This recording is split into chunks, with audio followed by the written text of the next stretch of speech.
Good morning, you guys. Welcome back to Dr. Cam's Going Live. Today, we're going to be discussing 5 things you can control when your marriage seems out of control. This has been a big issue for everybody, and so we just want to kind of go over it and discuss it today. But also, before we jump in, today is Giving Tuesday. If you guys want to donate, we will add a link to the bottom after this, and we would appreciate a donation of any amount. And if you give a good donation today, we will also send you our 4-week connection challenge resource. And it is our brand new resource that will help you guys connect. It's a great resource, and I think it will be helpful for every marriage. Obviously, we want to keep growing awesome marriage. Our Yes. goal from the beginning was a 0 divorce rate, which everybody looked at me as crazy. But, I think that, especially in Christians, is what God would want. And so that's our goal, is to help people around the world make their marriages better, so divorce is off the table everywhere. So we appreciate anything that you would give. Yes, we do. All right. So today, the first tip is to pray. Dr. Kim, what do you think about this? Yeah, I mean, I think asking God in the middle of your marriage is, any situation, just to be a better spouse, just to, the frustrations that you get just day to day in marriage, things that can kind of get you off track a little bit in your marriage. Yeah. The scripture that I've always loved is James 1:19, quick to listen, slow to speak, slow to become angry. I think if we all took that to heart every day, our marriages would be so much better, and our lives would be better, really. Yeah. Uh, just asking to be God to help you be the spouse that He created you to be, and to be sensitive to your spouse, and to listen well. All those things that make such a difference in a relationship, because it connects, and you're connecting each other instead of disconnecting with each other. Yeah. And those little things are what make your relationship good or Ab- bad. Just doing Absolutely. those small things day after day, they really do. They can either build your marriage up or they can tear it down. Yeah, because I think sometimes we do the little thing, we think, well, that won't matter. But if you do this consistently, it Yeah. matters. And it gets you in the habit of being positive toward your marriage instead of negative towards your marriage. Because I think it's easy to get in a negative mindset. And so the things we do and say, our body language to our spouse is not positive, and Yeah. we want it to be positive. So just don't minimize any small thing that you do. It's going to help. Yeah. I completely agree with that. So, our second tip is to speak positively about your spouse, kind of what we were just talking about, just to be positive. Yeah, I mean, I think our whole thing, our words toward our spouse are good, they're bad, positive, negative. And I think if whether you're a man or a woman, how do you want your spouse to speak to you? And then do that for them, kind of do unto others as you would have them do unto you, and do that in your marriage relationship. And I think too, there's times you're frustrated. I mean, I don't want people to stuff things, because I see people in counseling sometimes that do, but there's a right or a healthy and unhealthy way to talk about things. So being able to tell your spouse that we need to talk. I need to write some out through you, talk through some things with you. Just whatever it is, define that, and then go ahead and talk about those things, get them off the table, resolve them, or whatever needs to be done with them, and then you can move on for them. And then just, again, praying for each other. My tongue tied this morning. Uh, the other thing that I see, and I think men and women are both guilty of this, and that's complaining to your friends about your spouse. And I agree. I think we all should have one person we really trust to talk to our spouse about, to talk through marriage things about, but not where we're bashing it, saying, okay, this is going on in our marriage. How do you have any ideas of how I could handle this better or do this better? Not to get them to take your side and make out like your spouse is terrible and everything you do is right, because that's just never true. We all make mistakes in a marriage. And so having something like that. And then just, Caroline Leaf does such a good job with her 30-day, I think 21-day challenge of changing the thought patterns in your brain. But so if you ask, like, maybe for the next 30 days, for the whole month of December, you ask God to help you say and think only positive things about your spouse. And the thinking is important, because that's where our thoughts really originate. And so if God's cueing you when you start negative thoughts, then you can dismiss them or give them to Him. Then the good chance is the things that come out of your mouth are going to be positive and good, and you will feel better about it, and you'll see your spouse respond in a much better way. Yeah, I love that. And I want to go back for a second. One of the points Sure. that you made, it said not to talk to everybody, not to talk bad to everybody about your spouse. So say I'm having these problems just like week after week, and I'm going to my mom and my dad, and I'm telling my mom and my dad what my spouse is doing. Is that something I should not be doing? I think it's always hard when you involve your parents in a Okay. relationship because you're their kid. I don't care if you're 20, 30, 40, 50, you're still their kid, Yeah.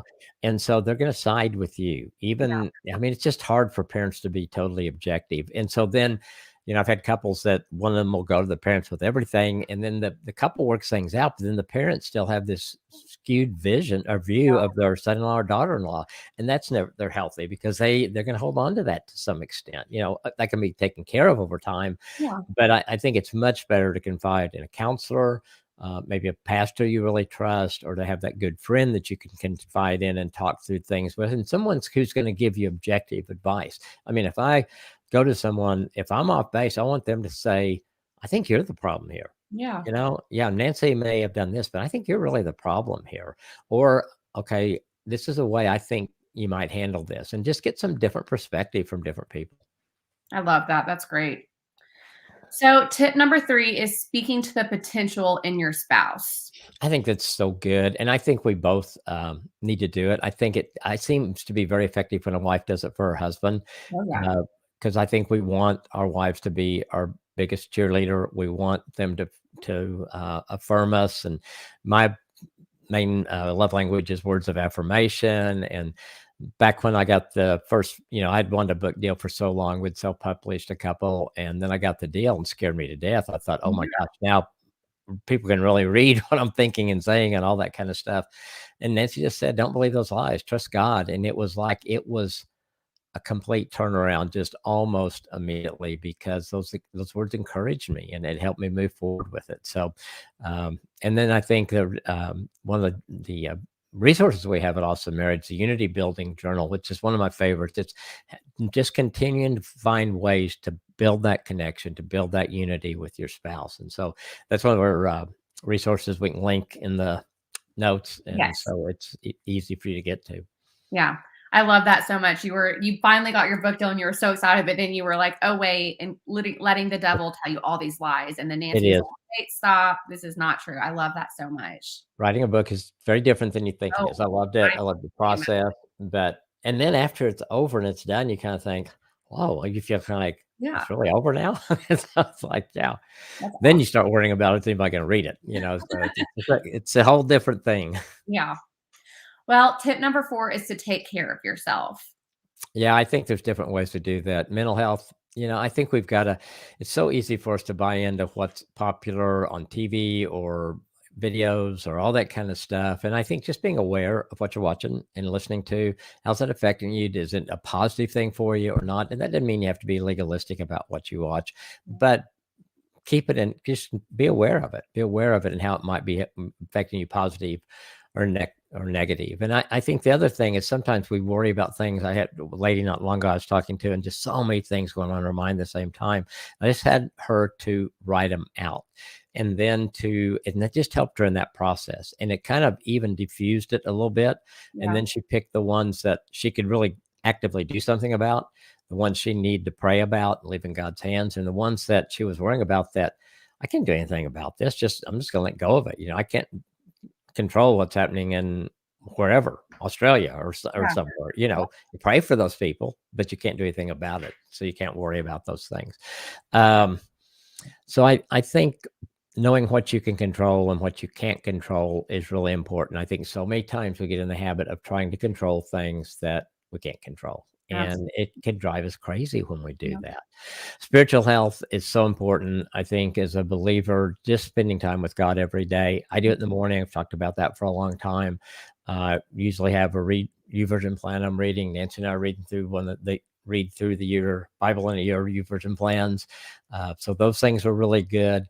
One of our resources, the house prayer cards, has been probably one of our very most popular one. It basically breaks your house down, gives you something to pray over and about in every single room in your house. And you'll see a difference in your home. You will see a difference in the atmosphere, it's just really powerful what God does when we just lift him up in prayer. And especially when we're specifically praying over your kitchen or your den or your kids' room or your bathroom, every room in the house. Yeah. Another thing is physical health. You and I were kind of talking, we went on about sleep and how essential sleep is. And when yeah, I'm just not pretty good when I don't get enough sleep. And I try to get during the work week, I try to get at least 7 hours sleep and then try to get a little bit more than that on the weekends. I think most people say 7 to 8 hours is really what we need. And I know you see these people say, I survive on 4 hours a week. And, I think there's maybe a handful of people that can do that. 99% of us can't do that. And so I think those people who do that, they try to make us feel like we should be able to do that. And we can't. They've just got something the way they're wired that's different than us. Or they're going to go like this, and someday they're just going to go and they're gone, because you never sleep. Well, you can sleep now, buddy, because guess what? One of the hardest things I think to do is this is probably a bad thing to talk about it with the holidays, but eating healthy. And what I honestly try to do and did last week during Thanksgiving is try to balance it out. So if I know I'm going to have a big meal like we did Thanksgiving, pie, you have all that stuff that I love, but I've limited it during the year, and all of a sudden it's all in front of you at the same time. It's just to watch what I ate the day before, watch what I ate the day after, exercise, those kind of things. And that kind of leads into working out, whatever that means for you. They've proven that our mental health is helped even with this 10 push-ups a day or something as simple as that. But walking, being active, go to the mall and do window shopping, but walk fast and walk around the mall and or anywhere you can go where you can just get a little bit of exercise or be intentional, join a gym, go to your gym. Maybe you've got a gym membership that you bought January and you haven't used it since February 10th and you got this month of December, got a year membership, pick it back up and hopefully it'll encourage you to keep doing it. But working out it helps keep you healthy. And when Nancy and I have both been good about that. And I think it's given us some real blessings in the stage of life we're in right now because of our health. And I know that can't always be promised, but it's made a big difference for us. Yeah. And you guys try to play pickleball at least a couple of times a week, right? Yeah, I do. Nancy plays about 4 times a week usually. She's gotten pretty good. Yeah, I bet so. If she's playing 4 times a week, I bet she's really good. So is she beating you? We don't talk about that. All right. Well, the last I would never. I'm trying to see if she's close. I would never say she, but she is very challenging. And so when we got couples we play with, and Nancy will play together, and then we usually mix it up and play with each other. And I hate playing against her because she's so good. I bet she is. Yeah. Well, the last tip of today is gratitude. What do you think about that?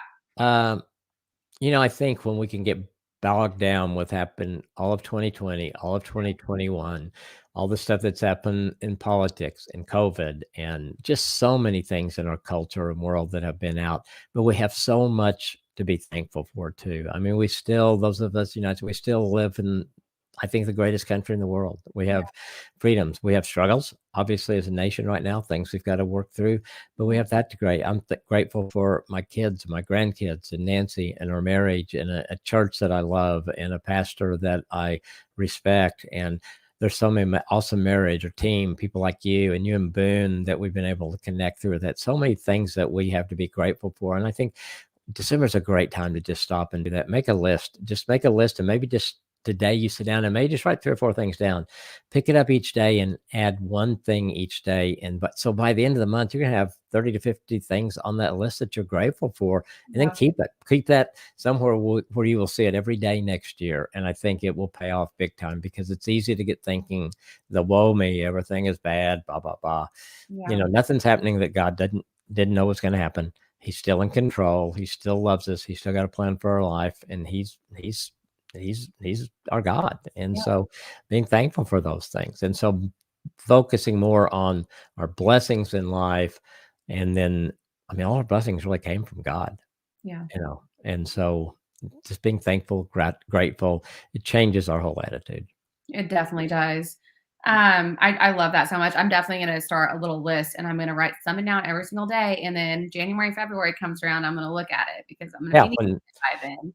Yeah, when things are slow down some. And you're sitting down, it's cold outside, you pull out your list and you go, oh yeah, I think I'll go out in the cold.